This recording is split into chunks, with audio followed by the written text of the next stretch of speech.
Bí mật trường sinh của người già nhất lịch sử Trung Quốc, sống tới 256 tuổi. Xin chào các khán giả thân mến. Tôi cảm thấy rất vinh dự khi video của mình được mọi người xem. Và tôi rất biết ơn các bạn đã dành thời gian trong lịch trình bận rộn của mình để xem video của tôi. Mong các bạn xem xong có thể giúp chia sẻ. Hãy để nhiều người biết về nó hơn, mang lại niềm vui cho những người bận rộn hơn và làm cho cuộc sống trở nên đầy màu sắc hơn. Và tôi cũng mong mọi người có thể cho tôi một like. Đó cũng là sự ghi nhận tốt nhất đối với tôi. Tôi rất biết ơn. Từ thời cổ đại, sự bất tử từng được nhiều hoàng đế và tướng lĩnh Trung Hoa theo đuổi. Người nổi tiếng nhất chính là Tần Thủy Hoàng. Để sống lâu năm, ông đã phái người luyện thuốc trường sinh và cầu trường sinh. Không ngờ ông lại bị thuốc trường sinh có độc làm chết vào năm 210 trước công nguyên ở tuổi 49. Hoàng đế Càn Long sống lâu nhất cũng chỉ sống tới 89 tuổi. Vậy mà một người đàn ông bình thường sinh ra vào thời Khang Hy lại là người đàn ông sống lâu nhất ở Trung Quốc cổ đại. Ông ta sống tới 256 tuổi, có 24 người vợ và có 180 con cháu còn sống khi ông ta qua đời. Đó là ông Lý Thanh Vân, tiếng Trung là Lý Chí Ngún, sinh ngày 26 tháng 2 năm 1677 và mất ngày 6 tháng 5 năm 1933. Là một siêu nhân người Trung Quốc. Hay nói cách khác, về cơ bản, ông đã trải qua toàn bộ quá trình từ khi nhà Thanh thành lập cho đến khi nhà Thanh sụp đổ. Nhà Thanh đã diệt vong, nhưng ông vẫn còn sống. Đây có thể coi là hóa thạch sống của thời nhà Thanh. Theo ghi chép lịch sử, Lý Thanh Vân là người gốc Vân Nam. Ông đã chuyển từ Vân Nam đến huyện Kỳ Giang, tiếng Trung là Quý Giang,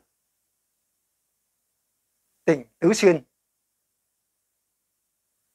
Sichuan,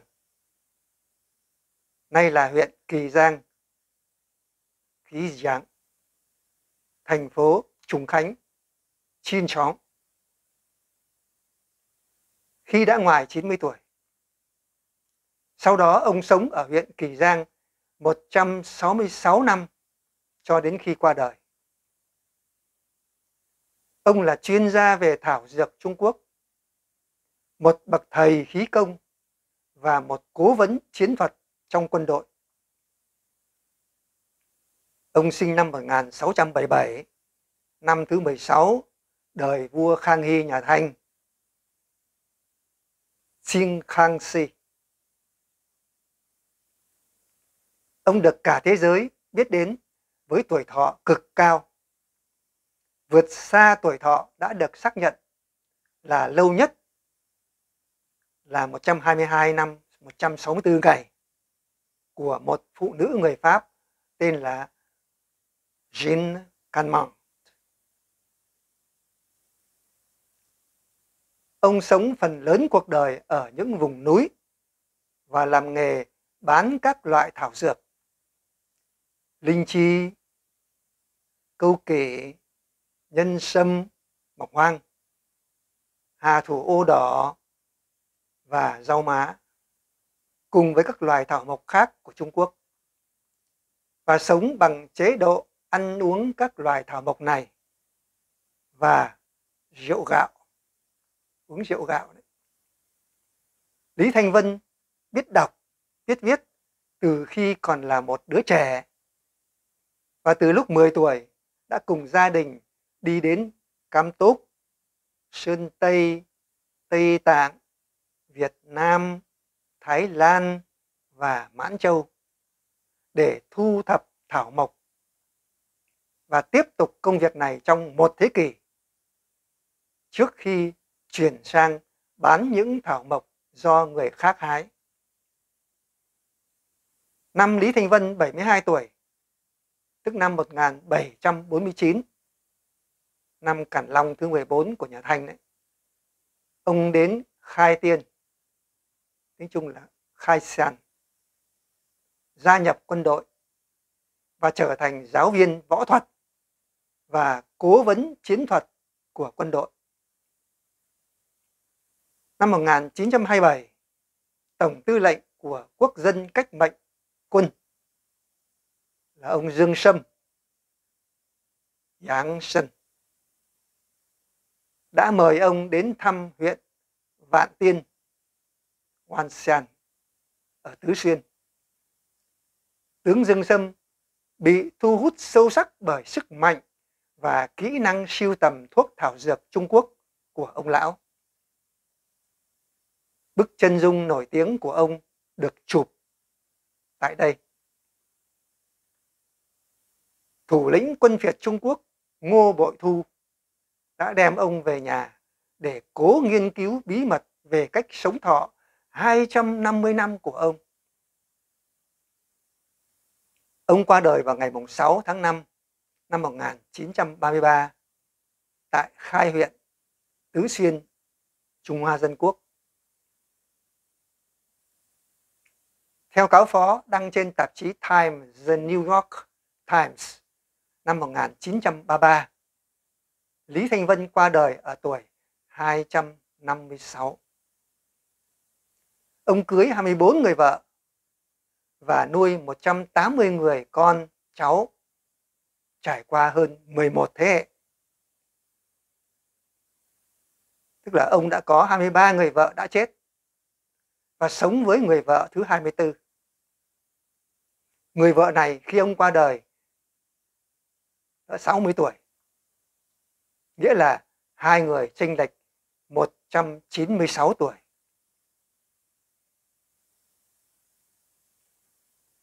Sau khi ông mất, tướng Dương Sâm đã đặc biệt cử người đến điều tra tuổi thật và lai lịch của ông và công bố một bản báo cáo về ông. Đầu đề là nhất cá nhị bách ngũ thập tuế, trường thọ lão nhân, đích chân thật ký tái. Nghĩa là kỷ lục có thật về một người đàn ông trường thọ 250 tuổi. Trong đó mô tả ông có thị lực tốt và sải chân lanh lợi, cao 7 feet, tức là 2,13 m, móng tay dài và làn da hồng hào khỏe mạnh. Cùng năm đó, một số người Tứ Xuyên được phỏng vấn và nói rằng họ đã biết Lý Thanh Vân khi họ còn nhỏ, và Lý Thanh Vân không già đi nhiều khi họ qua đời. Những người khác nói rằng Lý Thanh Vân đã từng là bạn của ông nội họ. Tuổi thọ theo New York Times năm 1930, trưởng khoa giáo dục Đại học Thành Đô Hồ Trung Kiệt, tiếng Trung là Hú Trong Xén, đã phát hiện ra giấy khai sinh của ông. Ông sinh ngày 26 tháng 2 năm 1677. Hồ Trung Kiệt cũng đã khám phá ra những tài liệu của chính phủ Hoàng gia Trung Hoa từ năm 1827, trong đó đã chúc mừng Lý Thanh Vân nhân dịp sinh nhật thứ 150. Những tài liệu sau này cũng chúc mừng sinh nhật lần thứ 200 của ông vào năm 1877. Năm 1928, một phóng viên của tờ New York Times viết rằng nhiều người cao niên xóm giềng của ông Lý Thanh Vân khẳng định rằng ông nội của họ đã biết cụ Lý từ khi còn là những cậu nhóc. Lúc đó, Lý Thanh Vân đã là một người trưởng thành. Một phóng viên của tờ New York Times viết rằng rất nhiều người gặp ông đều nói rằng nhìn ông chẳng khác gì những người sinh sau ông 2 thế kỷ cả. Bí mật của tuổi thọ. Vào ngày 15 tháng 5 năm 1933, một bài báo có tựa đề Rùa chim sẻ trên tạp chí Time của Mỹ đã tường thuật câu chuyện và lịch sử của ông. Bí quyết trường thọ mà Lý Thanh Vân để lại cho thế hệ tương lai là hãy giữ tâm tĩnh lặng, ngồi như rùa, đi như chim sẻ và ngủ như chó. Tiếng Trung là báo chí y chóng bình tĩnh的心态，坐如会，行如过，睡如狗.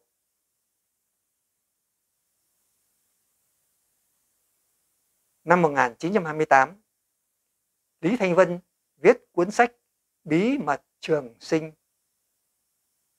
Ông nói rằng chìa khóa của sự trường thọ nằm ở khí công. Lý Thanh Vân đề xuất sử dụng phương pháp cứng và mềm bổ túc cho nhau, âm dương hòa hợp. Tiếng Trung là quang dấu sang gì, yin yang cháo hợp để rèn luyện. Ông tin rằng có 3 lý do cho sức khỏe và tuổi thọ của ông. Thứ nhất, ăn chay lâu dài. Tráng sĩ su sĩ. Thứ hai, nội tâm điềm tĩnh, vui vẻ.内心保持平静, khai lãng. Và thứ ba, đun nước câu kỳ tử làm trà uống quanh năm. Tráng niên, trang gấu chi chú, suy đắng, trà yến.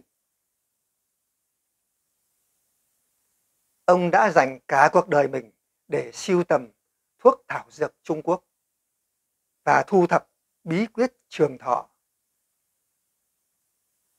Bậc thầy Thái Cực Quyền Gia Liễu là một trong những đệ tử khí công của ông, từng nhắc đến câu chuyện của sư phụ Lý Thanh Vân trong cuốn tự truyện của mình như thế này. Khi sư phụ Lý 130 tuổi, sư phụ gặp một ẩn sĩ 500 tuổi trên núi và học được bát quái chương, ba qua tráng, và một bộ khí công từ ông ấy, bao gồm hướng dẫn thở, các bài tập sử dụng âm thanh đặc biệt để phối hợp các động tác và hướng dẫn chế độ ăn uống. Gia Liễu cũng đề cập rằng sư phụ của ông nói rằng sở dĩ sống lâu là vì sư phụ đã tập thể dục đều đặn, đúng cách và chân thành mỗi ngày trong suốt 120 năm. Tiến sĩ Giáng Chun Tín trong cuốn sách Khí công thay đổi cơ gân và tẩy não tủy đã viết rằng Lý Thanh Vân vừa là một học viên khí công, vừa là một chuyên gia về thuốc thảo dược Trung Quốc, người đã dành gần như cả cuộc đời của mình ở trên núi. Stuart Olson đã viết một cuốn sách vào năm 2002 có tên là Phương pháp dạy khí công của đạo sĩ bất tử. 8 bài tập cơ bản của sư phụ Lý Thanh Vân. Tiếng Anh ông viết như thế này: Qigong, Teaching of a Taoist Immortal. The 8 Essential Exercise of Master Lý Chinh Nguyen. Trong sách này, ông Lý Thanh Vân dạy phương pháp luyện tập ba toan yến, tức là bát đoạn cẩm. Tháng 6 năm 2017,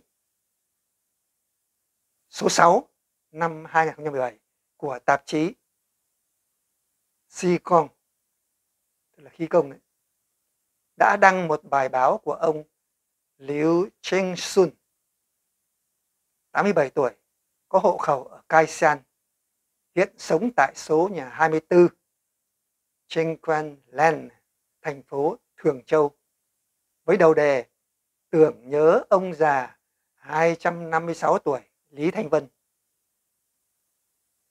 Bí quyết Lý Thanh Vân sống được 256 tuổi vẫn là một điều bí ẩn. Ông ta không sinh ra và lớn lên ở quận Kaishan. Hầu như không ai biết về cuộc sống ban đầu của Lý Thanh Vân. Tuy nhiên, Lý Thanh Vân có thể nói chính xác tên của những người, địa điểm và những thứ khác trong 200 năm qua. Khi đến Kaishan, ông ấy tuyên bố đã hơn 150 tuổi. Còn ông Hú Giếng Hóa, một người đàn ông 80 tuổi ở thị trấn Kinh Phu, huyện Gao, tỉnh Tứ Xuyên, đã đưa ra những bức ảnh mà ông ấy đã lưu được về Lý Thanh Vân, đồng thời cung cấp thông tin bằng văn bản về việc Lý Thanh Vân vào núi hái thảo dược, cầm dao đuổi hổ, đào cỏ linh chi có hình dáng giống đầu người. Theo ký ức của ông lão từng gặp Lý Thanh Vân trước đây, ông Lý cao, béo, hói và không có tóc, làn da mịn màng, không có nếp nhăn và cơ bắp rắn chắc. Ông ấy thường ít nói và không bao giờ nói những chuyện không liên quan. Khi được hỏi về tuổi tác, ông ấy chỉ trả lời rằng mình đã hơn 200 tuổi. Ngày 6 tháng 5 năm 1933, Lý Thanh Vân qua đời và được chôn cất tại Lệ Gia Loan, Li Chiaoan, làng Ý Xuế, thị trấn Trường Sa, Tráng Sa, huyện Khai San, tức là Khai Tiên,